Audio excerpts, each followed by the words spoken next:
이제 2025년이 밝았고 1월 첫째 주에 있었던 해축 이슈들을 살펴보죠.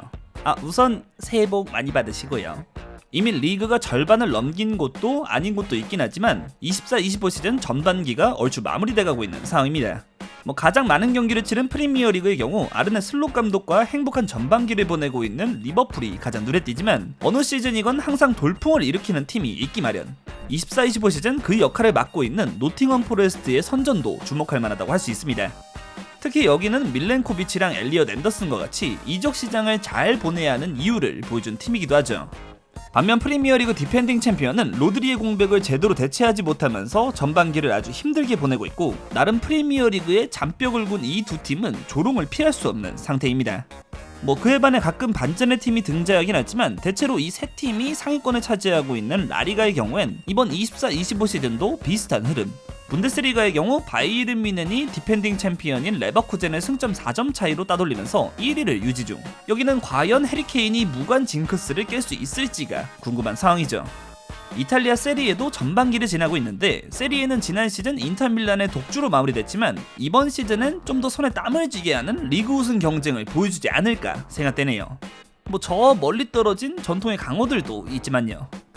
그리고 현재 세리에 선두에 위치해 있는 22-23 시즌 김민재가 맹활약했던 나폴리에서 스쿼드에 함께했었던 김민재보다 더 많은 7시즌 동안 나폴리에서 뛰었던 측면 수비수 마리오 후이가 나폴리와 상호해지를 가져갔다는 소식입니다. 마리오 후이는 이번 24-25 시즌 새롭게 부임한 안토니오 콘테 감독에게 선택받지 못하면서 단 한 경기도 뛰지 못하고 있었고 아직 계약 기간이 남았지만 구단과 선수 협의하에 빠르게 팀을 떠나기로 결정하게 됐죠. 그리고 앞서 이번 24-25 시즌 부진하고 있다고 설명드린 AC밀란에 부임했던 파울로 폰세카 감독 역시 시즌이 절반도 가기 전에 경질되고 말았습니다. 지난 시즌 리그 준우승팀이었던 AC밀란은 현재까지 리그 8위. 물론 경기수 차이가 있기 때문에 순위가 더 올라갈 여지가 있긴 하지만 최악의 라커룸 장악력을 보여준 폰세카 감독을 더 지켜보기 어려웠는지 AC밀란은 폰세카 감독을 경질, FC 포르투를 이끌었던 세르지우 콘세이상 감독을 곧바로 선임하면서 빠르게 수습에 나섰습니다.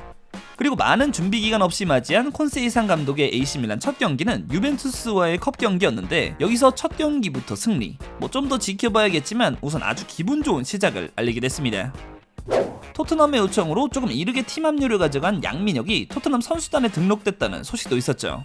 본격적으로 토트넘에 합류하게 된 양민혁은 지난 1월 2일 선수 등록을 완료. 이제 토트넘을 위해서 뛸 준비는 됐지만 당연히 곧바로 경기에 투입되기엔 어려울 것으로 생각됐고 실제로 뉴캐슬과의 리그 경기에서는 명단 제외. 국내 팬들은 토트넘의 FA컵 64강 경기에서 양민혁의 토트넘 데뷔 경기를 볼 수 있기를 기대하고 있습니다.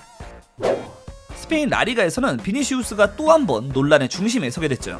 레알 마드리드는 스페인 대홍수로 인해서 연기됐던 발렌시아와의 리그 12라운드 경기를 지난주에 가졌는데 이 경기에서 비니시우스는 발렌시아의 골키퍼 디미트리에프스키의 목을 가격하면서 퇴장을 당했죠. 먼저 디미트리에프스키가 비니시우스에게 일어나라고 터치가 있긴 했지만 확실히 비니시우스의 반응은 과했다고 볼 수 있습니다. 결국 비니시우스는 VAR 결과 퇴장 선언. 마드리드는 다행히 10명이서 뛰었음에도 극적인 승리를 거두긴 했지만 잦은 상대와의 마찰을 보여주는 비니시우스가 또 한 번 사고를 치면서 아마도 4경기 징계가 유력해 보이는 상황이죠.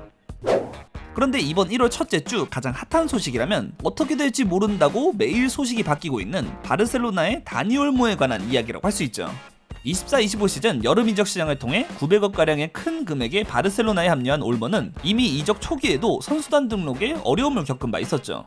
그런데 크리스텐센이 장기 부상을 당하고 올모가 그 빈자리에 4개월짜리 등록이 가능해지면서 우선 올모는 선수단 등록에 성공. 다행히 숨통이 트인 바 있었는데 그래도 문제가 해결된 건 아니었죠. 바르셀로나는 12월 31일까지 다시 올모를 등록하기 위한 재정적인 해결이 필요했는데 이 문제를 제대로 해결하지 못하면서 스페인 축구연맹이 올모와 파우 빅토르 두 선수의 등록을 거절하게 된 것이었죠. 이를 두고 바르셀로나가 VIP 좌석을 판매해 새로운 수익원을 만들면 선수 등록이 가능하다라는 말을 하기도 했는데 가장 최근인 1월 4일 스페인 축구연맹의 발표에 의하면 바르셀로나의 대안은 승인이 거절됐다고 하죠.